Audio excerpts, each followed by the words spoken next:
Chapter 3 Rikakar Yukarsodar Svagnome Clash at the Svagov Gate Part 2. The mines were attempting to worm their way through at a rate of around 1 round every 5 seconds. The patrol ship Herbert's mobile cannons destroyed the mines with all their power and all their fury. Yet, if even just 1 round connected, they wouldn't emerge unharmed, no matter how thick the ship's armor was. Just like the majority of soldiers in the Star Forces, Kvatis had no real combat experience. This was his first ever taste of mortal fear. Cold sweat ran down his eyebrows from the underside of his circlet. He looked at his commander. The nerve of this lady. She's humming. Does she even understand our situation? We're in the middle of a relentless exchange of mine fire. Lanyu. Unable to bear it any longer, Kvatis had a proposal for his superior. Should we not conduct a defensive mine battle? Where was your former post? Asked Spore as she fiddled with her command staff. What does that have to do with anything? He huffed inwardly, but he thought he might as well answer her. I was the senior staff officer of Saab Botudur Sigagona, Strike Squadron 184. Is that so? Then you may not be aware. You see, patrol ships don't carry a single round of mines that would be used for defense. What few mines a patrol ship carries are all for destroying enemy vessels. Now don't forget. But, no buts. What would become of us if a patrol ship crumbled to this level of fire? We are the Ftun. Ugh, at a loss for words, Kvatis finally noticed that Spore's circlet had been set to exterior space sensory mode. Damn it, putting on a brave face for us. Kvatis had wanted to momentarily switch back to personal space sensory mode, but he decided he could hardly do so now. An interbubble communication from Squadron 1 patrol ship Suberch reported the communications staff officer. Serious damage sustained. AM cannons, front-facing mobile cannons inoperable. Evacuating toward rear. Spore didn't so much as twitch, not even at this news. She didn't even stop humming, she simply gave a light little nod. The enemy vanguard had begun to diverge to either side, opening the way for the Ftun. That was a wise choice on their part. After all, the vanguard was probably the escort vessel unit, which was hardly a match for a patrol ship. Kvatis felt a bit mischievous. He wanted to test just how far the Honorable Associate Commodore's composure ran. The enemy vanguard is now conducting evasive maneuvers. Do we pursue them? Are you stupid? Said Spore sharply. Or are you just playing stupid? My apologies. Kvatis was surprised by the heat of opprobrium in his superior's words. You haven't answered me yet. Which is it? She pressed, giving him no quarter. I was playing stupid. And why did you do something like that? That's, he couldn't tell her that he was trying to trip her up, so he spluttered awkwardly. You were trying to gauge how dumb your superior is, she declared. No, I would never. Then what is it? I'm so sorry, he said at last. It's just as you surmised, Lanyu. Then I'll look the other way, but only just this once, she said. She was surprisingly magnanimous. See that it doesn't happen again. If you pull that again, I will pick on you. I'll make a mental note. Stay this course. Our only target is the battle line ships. Leave small fries like escort vessels for the folks in the back. Finally, the Ftun easily passed through the gaps in the enemy vanguard. Squadron 4 was tailing along like proper at the end of the queue. From the Ftun's front left, a succession of space-time bubble flocks came rushing toward it. Judging by mass, they must be assault ship space-time bubbles. Take a mental note of this, senior staff officer. It's times like these that a patrol ship's mines are deployed. Spore raised her command staff overhead. Left side, commence mine battle. Each ship in the Ftun loosed their mines, and those herds of mines aimed for the flock of enemy assault ships. The red blips pinpointing the locations of enemy space-time bubbles perished one after the other in flashes. They're coming from the right. 3 patrol ship space-time bubbles. Command staff on her cheek, Spore gave it but a moment's thought. Don't let them gear against number 4. Our course is just right. As though to make up for their blunder earlier, Squadron 4 responded swiftly. Column migrated to column, forestalling the enemy ships. For a while afterward, there were no enemy ships that could contend with the Ftun. Yet the intensity of fire increased, and the Herbert space-time bubbles filled with debris and charged particles. A point-blank shot intercepted by a mobile cannon exploded, and fragments exposed to antimatter mist heated up and drifted. So this is blitzing. Kvatis quaked. I'm bored, said Spore out of nowhere. Aren't you bored, senior staff officer? Huh. Kvatis couldn't believe what he was hearing. I said, this bores me, she repeated. Every day, it's always the same old boring desk work, and now that I'm finally in battle, they won't even let me get into it. Why did I ever become imperially certified? I bet captains have lots more fun. Is that right? The captains were being chased by returning fire, enemy assault ships joining the spray of mines. Kvatis, of course, also had work experience on a ship's bridge, so he could imagine how bloodthirsty they were. Even the training exercises were so intense that he'd forget to breathe, and now they were embroiled in actual fighting. See, my dream was to be a patrol ship captain and square off with the enemy that way. But when I was a captain, there was no war, and now that there is a war, this is the boring role I'm stuck with. I can't even retire until the war's over. I wonder if I've any luck at all. Kvatis sighed in his heart. I knew it. This is a hobby to her. I believe I told you that look is insubordination, she charged, wise to him. A fresh supply of troops came bolting for them. One assault ship fused with the Hairbirch's space-time. A brief alarm klaxon sounded in the commander's bridge, followed immediately by the tremors that came with the firing of the EM cannon. The assault ship burst and shattered in an instant, bathing the Hairbirch's sensors with a spray of charged particles that dwarfed any mere mine blasts. It was akin to a solar wind at point-blank range. Next to a scowling Kvatis, Spore hit a slight yawn with the back of her hand. Ugh, it's just so dull, she muttered. Tlife extolled her to high heaven. A magnificent display, Associate Commodore Spore. The enemy vanguard had split into two, scrambling the core of the enemy line into a tumult. At the center of that confusion, the Ftun maintained its massed battle formation and slowly continued flying straight ahead. Shoot every mine you've got right here. Tlife pointed at the rift in the enemy vanguard with his command staff. You can't let them close back together again. Don't leave the Ftun to die. Enemy space-time bubbles, azimuth, 010. Distance, 30. Will intersect with our course. Around 300 in number. The assembly of space-time bubbles that appeared behind the battle line warship unit attempted to immobilize the head of the Ftun. They're likely the enemy's main force. Kvatis could virtually hear the blood drain from his body. They're pouring all of their backup forces at us. Commence evasive maneuvers at once. Please, senior staff officer, I'll ask you not to raise a fuss on my bridge. She pointed to the space behind the map of flat space with her command staff. Crunch the numbers. I want to know if we'll make it in time. Countless blue dots, allied mines, came hurtling at maximum velocity. Yes, ma'am. Nobody's raising a fuss, least of all me. Through his anger, he input the directives into the computing crystals. Red dotted lines appeared from the enemy lines, while blue dotted lines appeared from the herd of mines.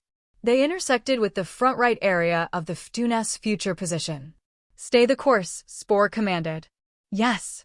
Though Kvatis nodded, he'd not been made at ease just yet. Allied mines flew past the Ftun from its right, slamming into the enemy ships. The Ftun's front right had turned into a swinging dance hall, with mines attempting to fuse with the enemy ships playing hard to get. The enemy lines were in disarray as space-time bubbles floundered in their death throes, touching off localized high-density sectors all around. Phew. Relieved, Kvatis relaxed his shoulders. It was only then he realized how tense he'd been. The enemy ships that had slipped away from the dance floor were hot on the Ftun's heels, but they too were made to scatter one after the other. The center of the high-density sector was close now. The enemy unit of battle line warships was before their very eyes. The enemy battle line warship unit is making every effort to obstruct the Ftun. They pose almost no threat to the main units, said Kuyur, analyzing the situation. All right. All ships prepare to attack, said Tlife. The Rosser will wipe out their vanguard on the right. The Yukapur will exterminate it on the left. The Birdame and Siderek, they'll follow me. And no dallying. Otherwise you're gonna let the Ftun take all the good bits. The enemy battle line ships were beginning to retreat. You're too slow, Spore murmured pityingly. Then she stood up. Let's go crush those ships on half-squadron units. Senior Staff Officer. Yes. Kvatis took a step forward. I dislike toiling over the little details. I'd like you to point each squadron to their target. Yes. If you're so dreadfully bored, then why don't you do it yourself? But Kvatis bottled those thoughts up and set about allotting each squadron to the enemy battle line warship space-time bubbles. That's right, we don't need any to ourselves, she said. Understood. Having finished the task he was given and routed the designated targets he'd input to the communications staff officer, he had a question for her.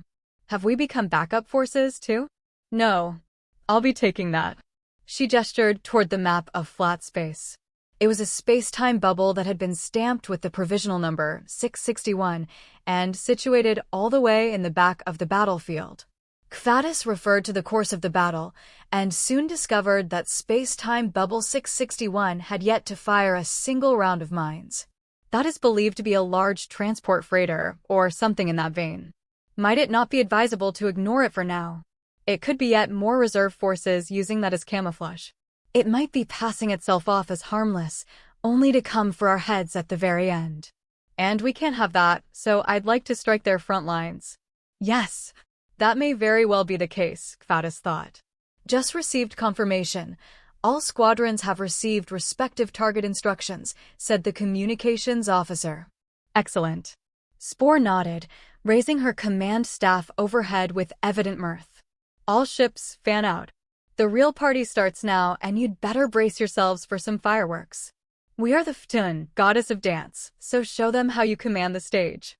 The rectangle that was the Ftun came untied. Units of 3 patrol ships formed triangles, vertical columns, even diagonal columns, each prowling after its own prey. If they strayed too far from each other, interbubble communication would become unavailable. As such, from here on out, Associate Commodore Spore would fight as the joint commander of the flagship and its 2 attendant vessels. Relay the following to the captains. Veer to course. 015. Maintain complete mobile state. The patrol ship Hairbirch led 2 other patrol ships, zooming down from flat space from the high-density sector to the low-density sector, where space-time bubble 661 idled. Space-time bubble 661 now retreating, said the Kaseriak Rilbikot, navigation staff officer. No other readings. Space-time fusion possible at 7:18 by ship's time. Shall we assume assault formation? Asked Kvatis. No need. We're just going to keep moving forward, said Spore, tapping her cheek lightly with the command staff. A while later, the navigation officer had a report. 10 minutes until space-time fusion. Prepare for battle in normal space. She issued her command almost as though she was talking to herself. Then she looked at Kvatis. What do you think? About what? Said Kvatis, confused. The enemy hasn't transmitted an Agak Rekakater, signal of surrender. If it were really just a large transport freighter, they'd be surrendering about now. Looks like my hunch was right on the mark. But they still haven't fired any mines, not even now. How do you interpret that? Beats me, said Spore, dismissing it in so many words. They must be dealing with their own set of circumstances. Space-time bubble 661 now splitting its space-time, shouted the navigation staff officer. See? Here it comes. Spore nodded with a smile. 6 assault ship space-time bubbles. Course, 345. Distance, 16. Approaching from in front. Relative speed, 375 astronauts. What did you say? Spore's smile stiffened. They're not mines. No, ma'am. Spore bit her lip. Something had her less than pleased.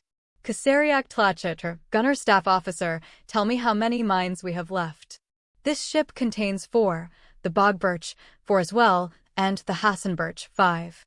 13 in all, ma'am. Thanks, I can do simple addition. Commence anterior mine battle. Fire all rounds and mow them down. The 3 patrol ships fired their mines out, and they split off from their time-space. 13 against 6. They had more than twice the number advantage. The enemy's space-time bubbles didn't stand a chance. Those bubbles were likely to be assault ships, which were quite weak to mine offensives. The 3 patrol ships kept cruising as though nothing had happened. Senior Staff Officer, said Spore. Yes, ma'am. What do you think is the greatest sin a star pilot can commit? Insubordination against a superior officer, I would think. Kvatis had answered in an ingratiating way without even meaning to, and he tumbled into a bout of self-loathing over it. No, the greatest sin is stupidity, she said, surprising him. Think about it. You can feel a great sense of responsibility, and you can carry out orders faithfully, but if you're an idiot, then there's nothing to be done. And what kind of fool would send 6 assault ships to bat away a trio of patrol ships? I see. His commander understood the reason behind the glum mood, and Kvatis nodded. I may be glib, but I'm no fool. I will never send my subordinates to meaningless deaths. Yes, but everybody operates under that same belief, he thought to himself. That being said, Spore's command style was indeed outstanding. Partly owing to his inexperience aboard a patrol ship unit, he hadn't yet carried out much of any of his work duties as senior staff officer. My headquarters doesn't need any idiots. This here great Duchess of Latepan chooses her playmates. She just can't choose who she plays against. Stared at by the crimson eyes of the Spore, Kvatis broke into a cold sweat. I'll work on becoming a more competent playmate. You certainly have the potential. Spore's lips curled into a faint little smile. 1 minute until space-time fusion, said the navigation staff officer. Still no signal of surrender, added the communications staff officer. Navigation staff officer. Spore looked away from Kvatis's face. Make it so that all 3 ships fuse with them at the same time. Roger that. Transmit the following to all ships. As soon as our space-times fuse, fire the EM cannons. She was already immersing herself in her Frocross spatio-sensory perception in anticipation of the battle in normal space. Her eyes closed, Associate Commodore Spore smiled, as though expecting some auspicious turn. Now then, what's waiting for us inside? I'm getting excited. 10 seconds to space-time fusion. 8, 7, 6, 5. The navigation officer counted down. 4, 3, 2, 1. Space-time fusion. The warning sound that accompanied the firing of the EM cannon reverberated through the ship's bridge. Kvatis greatly expanded the scope of his Frocross. Now he could sense the enemy ship in front.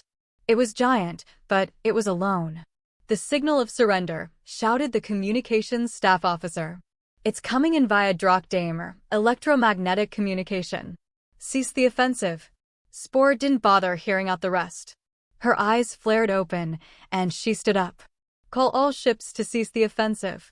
Firing at a ship that has surrendered will dishonor the name of Spore. Could have said it would dishonor the name of the Empire, or the Star Forces, even of the OV, Kvatis mused. But her orders hadn't made it in time. The Hassenberch fired its EM cannons. However, the shell self-destructed before it could reach the enemy ship. For heaven's sake, why didn't they send it out via interbubble communication? Did they really think they could get away? She grumbled. Transmit the following to the Bogbirch. Raid, inspect, and take the enemy ship. Then have the Hassenberch follow me. The resident of Spacetime Bubble 661 was a single large transport freighter. After confirming that, the flagship Herberch split off from this spacetime alongside the Hassenberch. The enemy battle line warship unit has been near totally wiped out, reported Kvatis. Oh. Spore seemed to think little of that news. Yet he could clearly tell she was concealing her disappointment. Your orders with regard to our course, ma'am? Asked Kvatis. Course 160 at complete mobile state. We're going back to where my ships are. Yes. Kvatis relayed the orders to the captains. He felt as though his opinion of his commander had improved considerably in a short space of time, but then he rationalized that as a momentary temptation by some dark force. Kvatis had 3 things to get off his chest. That look is insubordination against a superior officer, she said. Her command staff pointed at his face. Yes, ma'am. Kvatis concluded that at this juncture, he'd better keep quiet. Spore was lost in thought, but when she noticed that he was still casting an interrogative gaze her way, it seemed she succumbed to the urge to explain herself, albeit only a little.